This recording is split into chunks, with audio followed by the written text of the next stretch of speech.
السلام عليكم ورحمة الله وبركاته. حامدا ومصلعا أما بعد فأعوذ بالله من الشيطان الرجيم بسم الله الرحمن الرحيم. উপস্থিত সম্মানিত দিনী ভাই ও বোনেরা, আপনারা ভিডিওটি যে যেখান থেকে দেখবেন প্রথম থেকে নিয়ে শেষ পর্যন্ত দেখবেন ইনশাআল্লাহ। আজকে একটি গুরুত্বপূর্ণ কথা বলার জন্যই আপনাদের সামনে উপস্থিত হয়েছি।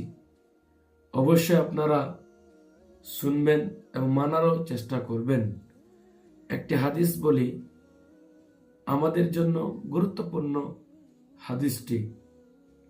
সে হাদিসের উপরে আমাদের সকলকে বিশ্বাস রাখা একান্তভাবে জরুরি, ঈমান রাখা একান্তভাবে জরুরি। রাসূলুল্লাহ সাল্লাল্লাহু আলাইহি ওয়াসাল্লাম বলেছেন যে ইসলামের স্তম্ভ, বুনিয়াদ, খুঁটি হচ্ছে পাঁচটি। সে পাঁচটির উপরে আমাদেরকে অটল থাকতে হবে যদি আপনি নিজেকে মুসলমান বলে দাবি করেন। এক নম্বর স্তম্ভ হচ্ছে সাক্ষ্য দেওয়া, আল্লাহ এবং আল্লাহ রসুলের সাক্ষ্য দেওয়া, মুহাম্মদ সাল্লাল্লাহু আলাইহি সাল্লামকে মেনে নেওয়া, এটা এক নম্বর স্তম্ভ। দুই নম্বর স্তম্ভ হচ্ছে সালাত, পাঁচ ওয়াক্ত সালাত কায়েম করা। তিন নম্বর স্তম্ভ হচ্ছে যাকাত প্রদান করা।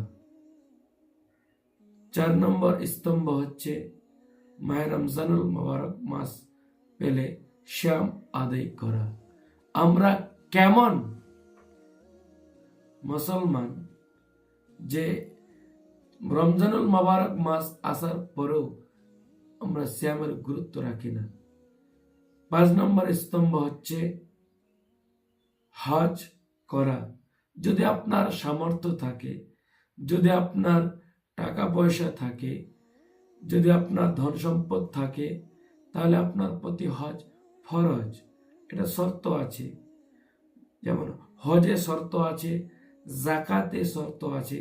যদি আপনার নেশাব পরিমাণ মালধন টাকা পয়সা যদি না হয়, তাহলে আপনার প্রতি যাকাত দেওয়াটা ফরজ নয়। আপনার কাছে টাকা পয়সা ধন দৌলত যদি না থাকে, আপনার জন্য হজ ফরজ নয়। তাহলে এই পাঁচটি স্তম্ভের মধ্যে দুইটি স্তম্ভ ব্যতিক্রম স্তম্ভ, যে শর্ত ছাড়া ফরজ নয়। শর্ত আছে, হজে শর্ত আছে, যাকাতে শর্ত আছে। শর্ত কি? তো আপনার পরিপূর্ণতা লাভ করতে হবে। হজ করতে গেলে আপনাকে হজের যে খরচ, সে খরচটা আপনাকে লাগবে। যদি আপনার উপরে যাকাত ফরজ হয়, নেশাব পরিমাণ যদি ধন সম্পদ টাকা পয়সা যদি হয়ে যায়, তাহলে আপনাকে যাকাত প্রদান করতে হবে। না হলে নয়, আপনার উপরে যাকাত ফরজ নয়, আপনার উপরে হজ ফরজ নয়। এই দুইটি ইবাদতে শর্ত রয়েছে ফরজের। বাদ বাকি তিনটা ইবাদত, যে তিনটি ইবাদত আছে, সে তিনটি ইবাদতে কোনো শর্ত নেই। কেন নেই? যে পাঁচ ওয়াক্ত সালাত আপনাকে আদায় করতে হবে যদি আপনার বয়স 10 বছর হয়ে যায়। 7 বছর হলে আপনাকে আপনার সন্তানকে ট্রেনিং এ নিয়ে আসতে হবে। 3 বছর ট্রেনিং থাকবে। সে 3 বছর কমপ্লিট হলে সেই সন্তানের উপরে সালাত ফরজ। সেই সালাত আদায় করার পূর্বে কোনো শর্ত লাগে না। এমনও কথা বলা হয়েছে, যদি আপনার টাকা পয়সা ধন দৌলত, গাড়ি বাড়ি পোশাক, এক কথায় কোনো কিছু কেনার আপনার সামর্থ্য নেই, আপনি বিবেকমান ব্যক্তি, আপনাকে ওই অবস্থায় সে পাঁচ ওয়াক্ত সালাত আদায় করতে হবে।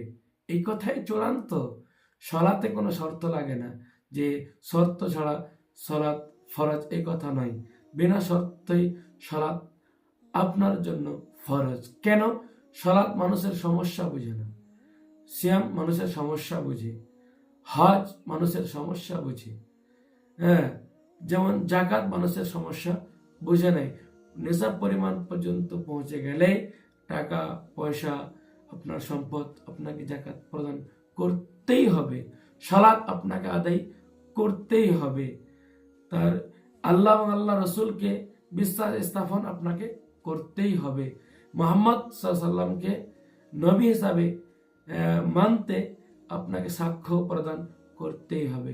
আল্লাহর কাছে শেষে দোয়া হবে যে আল্লাহ পাক রব্বুল আলামিন আমাদের সকলকে এ 5টি স্তম্ভের উপরে ঈমান রাখার এবং 5টি স্তম্ভকে পালন করার তৌফিক দান করে।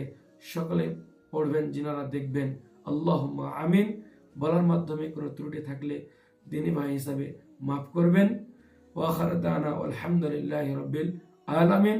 সুবহানাকা আল্লাহুম্মা ওয়া বিহামদিকা আশহাদু আল্লা ইলাহা ইল্লা আনতা আস্তাগফিরুকা ওয়া আতুবু ইলাইক। আসসালামু আলাইকুম ওয়া রাহমাতুল্লাহ।